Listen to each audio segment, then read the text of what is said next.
Welcome to my Friday pickup video. And before I start the pickup video, I would just like to say that I'm having all sorts of issues with Corel Video Studio Pro X4, so if anybody out there has it, please get in contact with me.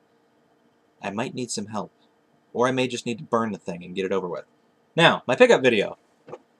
I got a non-game related pickup here called Weapons and Warriors. Well, non-video game related anyway. Weapons and Warriors. And if you don't know what that is, it is this. You've got a castle, and you've got a horde attacking the castle, and essentially you use catapults and a cannon and a crossbow, or ballistae, I think they call it a crossbow, to shoot at one another. When you hit, things explode. When everything on the other team is exploded, you win. Now, this is in really good condition for 1994.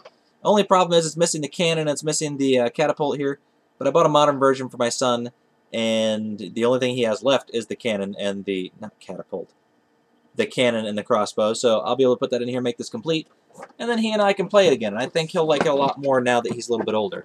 Had a hard time hitting things when he was younger. Now, video game related pickups. Since I've been having so much trouble rendering this video, I can't remember where I got everything, because I got it all like a week and a half, 2 weeks ago. So, anyway, here we go. First thing I got is Gary Kitchen's Battle Tank.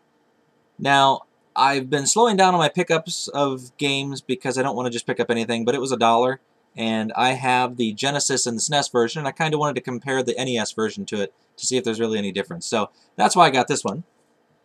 And then I got a couple of shoot-'em-ups, and those of you that have been watching my videos for a while know that I've been sort of trying to concentrate my collection a little bit because I was just picking up NES titles left and right, and SNES.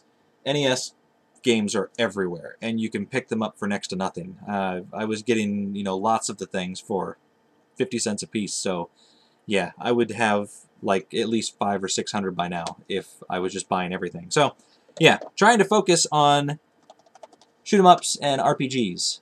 And the first one I got here is Silkworm. It was, I don't remember where I got this one.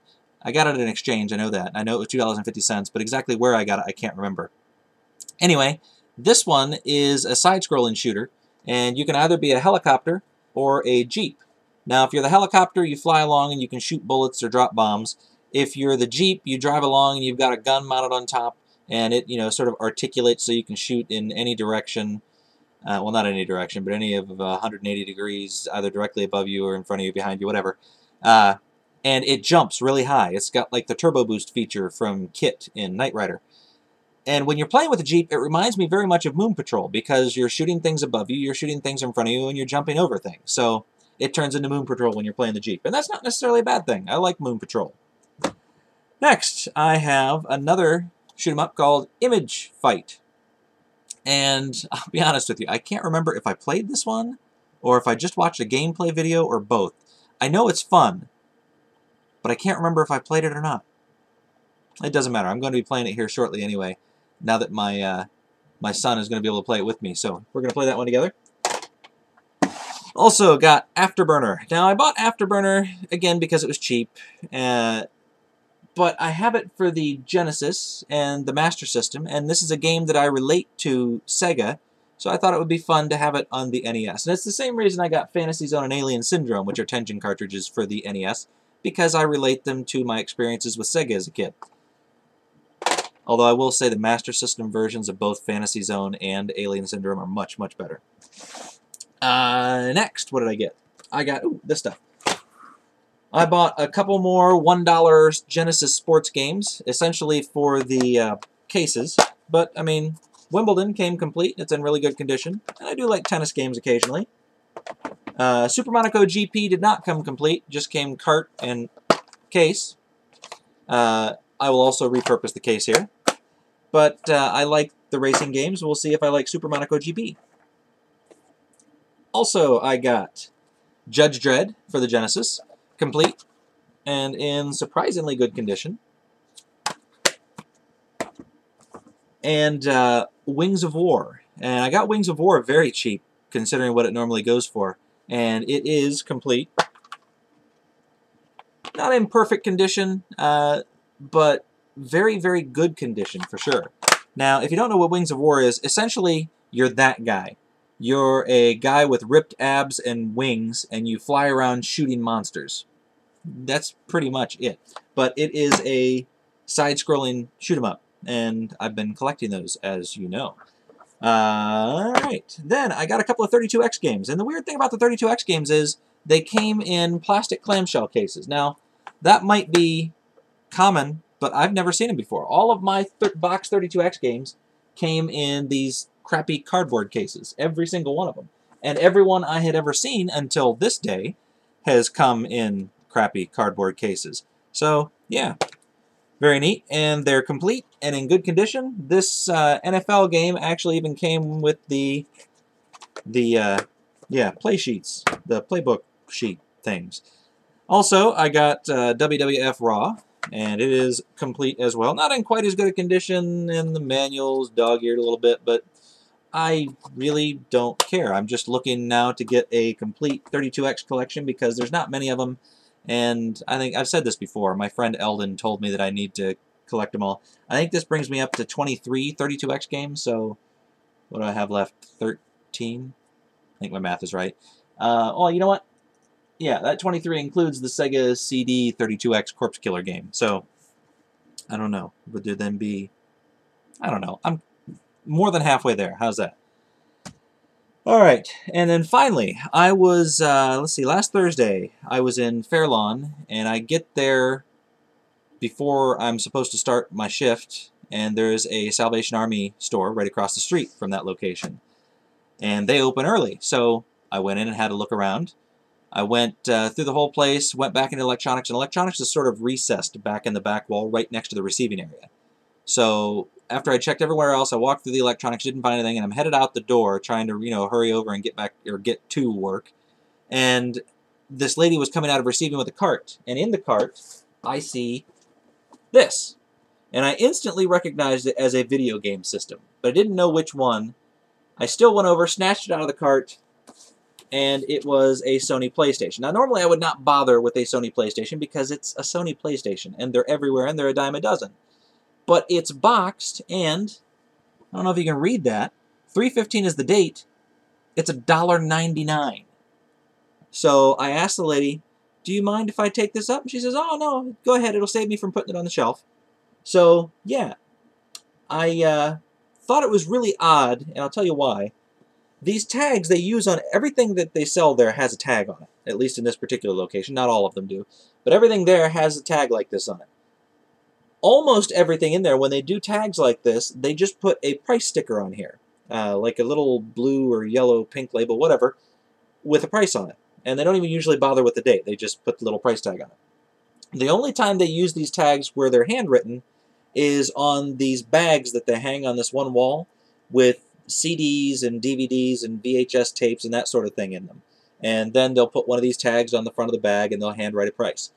So what I think happened is somebody had written a tag for one of those bags and then mistakenly put it on here. And I'm pretty sure if that lady had gone to put it on the shelf, she would have probably noticed the mistake and fixed it. But because it was laying face down and she hadn't looked at it yet, and I snatched it before she had a chance, I got to sneak out of there with this thing for $1.99. The cashier looked at me kind of funny, but she rang it through, and when I got out to the car, I managed, there was tape wrapped all around the thing.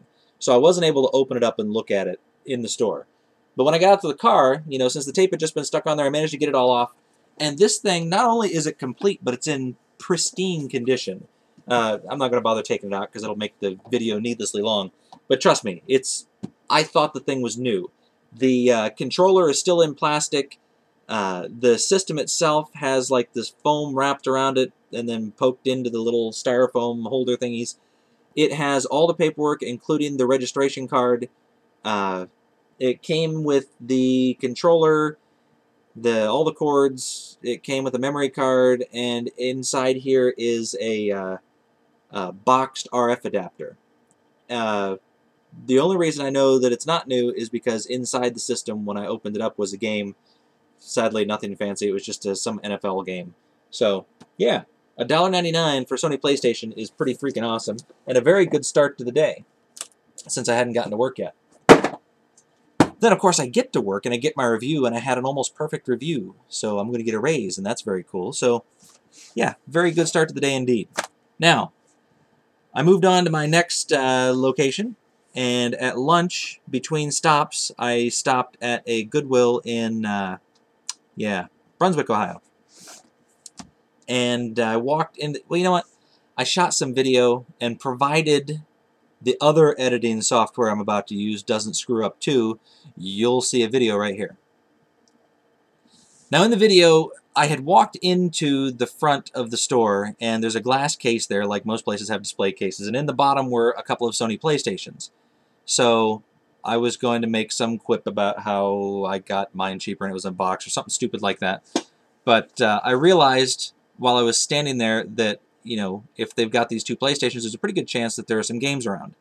So I walked around the store, looked at everything else. They have a table where they normally have all their CDs sitting, but it was empty. So I thought, well, maybe not.